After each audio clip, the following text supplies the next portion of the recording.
Good morning, students. In last sessions, we have completed almost our accounting equation chapter 6. Now, today we have seen some small formulas or related to our other questions. ठीक है, तो हमारे पास अभी छोटे मोटे और questions वो फॉर्मूले हैं जिनको हम देखेंगे और हमारे आज के क्वेश्चंस को हम सॉल्व करेंगे और मैं आज आपका ये चैप्टर समअप कर दूंगी. Tomorrow onwards we have started our chapter 7. ठीक है, तो आप देखिए इसमें क्लोजिंग कैपिटल दिया हुआ है. क्लोजिंग कैपिटल कौन सी वैल्यू है जो आपने end of the year calculate करते हैं, जो हम बैलेंस शीट में लेके जाते हैं. ओपनिंग में आप जो बिजनेस में स्टार्ट करते हैं कैपिटल, उसमें हमारी एडिशनल कैपिटल आती है, प्रॉफिट्स आते हैं, ड्राइंग माइनस होती है, इसके अलावा एक्सपेंस और रिवेन्यू की भी एडजस्टमेंट्स होती हैं. तो ये सारा ट्रीटमेंट करने के बाद हमारे पास क्या आती है, क्लोजिंग कैपिटल. तो फिलहाल हमें क्वेश्चन में बस इसी का ही ट्रीटमेंट देखना है. इसके बाद हमारी वेल नोन इक्वेशन क्या है, assets equals to capital plus liability. Capital plus liability में ये हमने अपना पूरा कंप्लीट इसका टास्क देख लिया है. बाकी बस इसमें मुझे एक इवेंट की बात करनी है, क्या कि अगर आपको ये 1 अप्रैल की वैल्यूज़ दी जाएं तो असेट भी 1 अप्रैल 2020 ये भी और लायबिलिटी भी.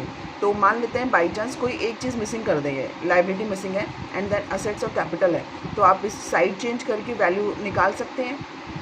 ठीक है, तो ये वैल्यूज़ किसकी निकलेंगी, अगर ओपनिंग की चीज़ें दी हुई हैं तो ओपनिंग की निकलेगी और अगर क्लोजिंग की आपको वैल्यूज़ दी हुई हैं तो क्लोजिंग की निकलेगी. ऐसा नहीं होगा एक आइटम ओपनिंग का दूसरा आइटम क्लोजिंग का, सेम डेट के आइटम्स के ऊपर ये इक्वेशन लगेगी. ठीक है, चलिए मैं अब आपका क्वेश्चन नंबर 9 स्टार्ट कर रही हूँ.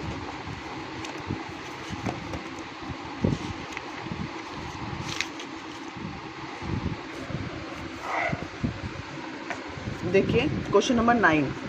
If the capital of a business is 1,20,000, outside capital 20,000, calculate total asset of the business. अब इसमें ये नहीं बताया है कि कोई ये किस डेट को मेंशन है, तो हम एज्यूम करेंगे कि जो डेटा दिया हुआ है वो सेम डेट का डेटा है. ठीक है, तो बिजनेस में जो कैपिटल है 1,20,000 की है और आउटसाइड कैपिटल है 20,000 की. Find out the total asset of the business. हमारा फॉर्मूले में हम अप्लाई कर देंगे. हमारा फॉर्मूला क्या है, assets equals to capital plus liability. तो हमारे बिजनेस में कैपिटल कितनी दी हुई है, 1,20,000 एंड लायबिलिटी कितनी दी हुई है, 20,000. बिल्कुल इजी है. 1,20,000 plus 20 equals to 1,40,000 is the asset value. ठीक है, ये हमारा क्या आ गया है, आंसर. क्लियर. चलिए क्वेश्चन नंबर 10 देखिए. If the total asset of a business rupees 1,30,000 and capital amount 80,000, calculate creditors. Means आपको दो चीज़ें दे दी अब और तीसरी चीज़ पूछी है. तो क्रेडिटर्स मीन्स हमारी आउटसाइड लायबिलिटी. तो आप क्या करेंगे, 1,30,000 रुपीज़ का असेट वैल्यू लिख देंगे इसी फॉर्मूले में. और हमें क्या पूछा है, लायबिलिटीज़ का अमाउंट पूछा है कि कैलकुलेट करना है. तो this one is your question mark. तो कैपिटल क्या है आपकी, 80,000 की. तो हम क्या करेंगे, लायबिलिटीज़ साइड चेंज कर लेते हैं हमारी और क्या हो जाएगा, 80,000 को साइड भेज देंगे तो हमारे पास लायबिलिटी की वैल्यू कितनी आ जाएगी, 50,000. ठीक है, लायबिलिटी को यहाँ रख के हम 80,000 को अगर यहाँ सेंड कर देंगे तो 80,000 यहाँ माइनस का आ जाएगा. देखिए 1,30,000 माइनस 80,000 इक्वल्स टू लायबिलिटीज़. ठीक है, तो liabilities equals to 50,000 is our answer. Clear.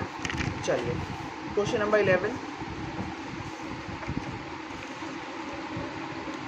अब यहाँ ध्यान से देखिए. A commenced his cloth business on 1st April 2011 with a capital of 3 lakh. ठीक है, ऑन 31st मार्च. देखिए डेट चेंज हो गई, ओपनिंग कैपिटल है ये मीन्स. ठीक है, इसके बाद आपको क्लोजिंग डेट दी हुई है. His asset worth rupees 5 lakh and liability worth rupees 1 lakh. आपको क्वेश्चन में ओपनिंग कैपिटल दी है, क्लोजिंग असेट दी है और क्लोजिंग लायबिलिटी दी है. तो क्लोजिंग असेट और क्लोजिंग लायबिलिटी से हम क्लोजिंग कैपिटल निकाल लेंगे. क्लोजिंग कैपिटल के बाद हम ओपनिंग के साथ कंपैरिजन करके अपना प्रॉफिट निकाल लेंगे. इसके अंदर प्रॉफिट और पूछा है. ठीक है, तो देखिए यहाँ पे दो फॉर्मूले अप्लाई होंगे. फर्स्ट मैंने मेंशन किया है आपका ओपनिंग कैपिटल 1 अप्रैल की कितनी है, 3 लाख. इसके बाद क्लोजिंग कैपिटल हमें फाइंड आउट करनी है. क्लोजिंग लाइबिलिटी हमारे पास 1 लाख रुपीज़ की है और क्लोजिंग असेट हमारे पास 5 लाख रुपीज़ की है। तो हम फर्स्ट पॉइंट क्या निकाल लेते हैं अपना, closing asset equals to closing capital plus closing liabilities. ठीक है, तो क्या आ जाएगा देखिए, को टोटल क्लोजिंग असेट हमारे पास कितनी दी हुई है 5 लाख रुपीज़ की। क्लोजिंग कैपिटल हमें फाइंड आउट करनी है और लायबिलिटीज़ कितनी दी हुई है हमें 1 लाख रुपीज़ की। तो साइड चेंज करके हमारे पास वैल्यू आ जाएगी, closing capital equals to 5 lakh minus 1 lakh equals to 4 lakh. ठीक है, क्लोजिंग कैपिटल का अमाउंट कितना आ गया हमारे पास 4 लाख रुपीज़। तो इसके बाद हमारा बी पॉइंट क्या हमें निकालना है, प्रॉफिट। प्रॉफिट के लिए हमें हमारा फॉर्मूला यूज़ करना पड़ेगा कौन सा, closing capital equals to opening capital plus additional capital plus profit minus drawing. ठीक है, तो हमारे क्वेश्चन में एडिशनल कैपिटल नहीं दिया हुआ कोई भी इंफॉर्मेशन और ड्राइंग भी नहीं दिया हुआ, तो हम किस पे अप्लाई कर देंगे, क्लोजिंग कैपिटल हम अभी लेटेस्ट निकाल चुके हैं 4 लाख रुपीज़ की।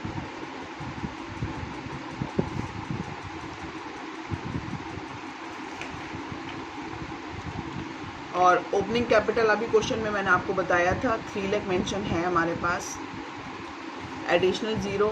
प्रॉफिट वैल्यू हमारे पास कितनी है जो हमें फाइंड आउट करनी है, तो प्रॉफिट को हम एज इट इज़ प्रॉफिट रखते हैं। आप एक्स भी मान सकते हैं जो मैथमेटिकल इक्वेशन में यूज़ होता है हमारे पास, बाकी फ़िलहाल हम यहाँ पे एक्स रख के कंफ्यूज नहीं हो रहे हैं। ठीक है, तो प्रॉफिट हमारे पास आ जाएगा एंड ड्राइंग की वैल्यू भी हमारे पास कुछ भी नहीं है तो 0। तो फिलहाल हमें क्या करना है, ये आइटम्स तो 0 हैं, प्रॉफिट को यहीं छोड़ देते हैं, 3 लाख रुपीज़ को यहाँ ले जाते हैं साइड में, नेक्स्ट साइड। तो आपके पास क्या आ जाएगा, profit equals to 4 lakh minus 3 lakh. ठीक है, तो वैल्यू कम्स 1 लाख रुपीज़। तो this one is your profit amount and this is a closing capital. ठीक है, इसके बाद देखिए हम क्वेश्चन नंबर 12 की तरफ चल रहे हैं। क्वेश्चन नंबर 12 क्या कह रहा है आपका,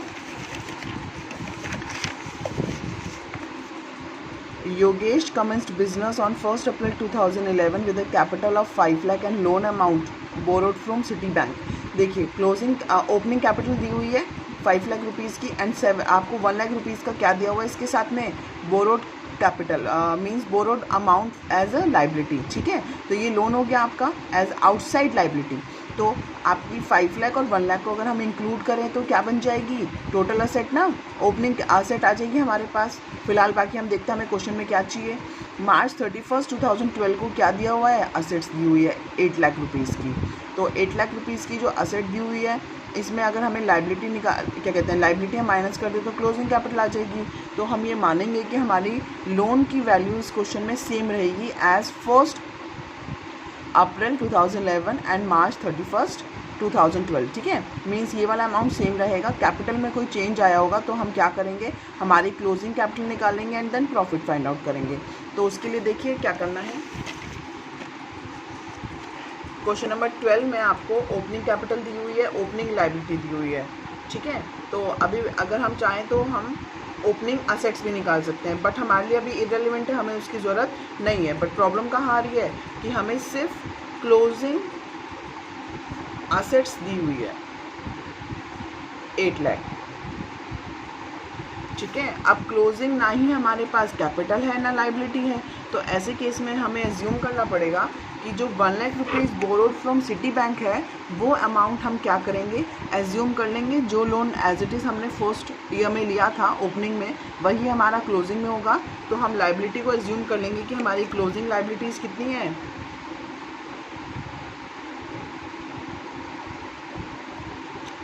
क्योंकि लोन एक बार लेने के बाद जल्दी से पे आउट नहीं होता, वो अमाउंट सेम रहता है। तो इसके लिए हम 1 लाख रुपीज़ क्या मान लेंगे, हमारी क्लोजिंग कैपिटल। ठीक है, तो अब आप अपना फॉर्मूला लगा सकते हैं, closing asset equals to closing capital minus closing liabilities. तो क्लोजिंग असेट्स कितनी है आपके पास 8 लाख रुपीज़, क्लोजिंग कैपिटल हमें फाइंड आउट करनी है एंड क्लोजिंग लाइबिलिटी कितनी है हमारे पास 1 लाख। तो आपके पास क्लोजिंग कैपिटल कितनी आ जाएगी 7 लाख रुपीज़। सॉरी, ये वाला हमारा क्या फॉर्मूला था, closing capital plus closing liability. तो हमारे पास 8 minus 1 equals to 7 lakh is the value of closing capital.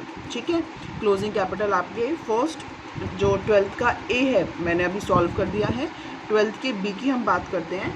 12th के बी में क्या बताया गया है, जो डेटा आपके पास अवेलेबल है उसके अलावा आपके पास क्या दिया जा रहा है, introduce fresh capital of 40,000 and withdrawn 10,000 for personal use. Means जो क्वेश्चन आपने यूज़ किया है ना ऊपर, उसी में ही हमें ये चेंजेस करके प्रॉफिट निकालना है। तो अभी जो हमने इससे पहले जो 11th क्वेश्चन किया था, इसके अंदर हमने प्रॉफिट और ड्राइंग को 0 रखा था क्योंकि कुछ नहीं दिया था, बट यहाँ पे आपको बी पार्ट में दे रहे हैं, तो हम उसको यूज़ करके अपना क्वेश्चन सॉल्व कर लेते हैं।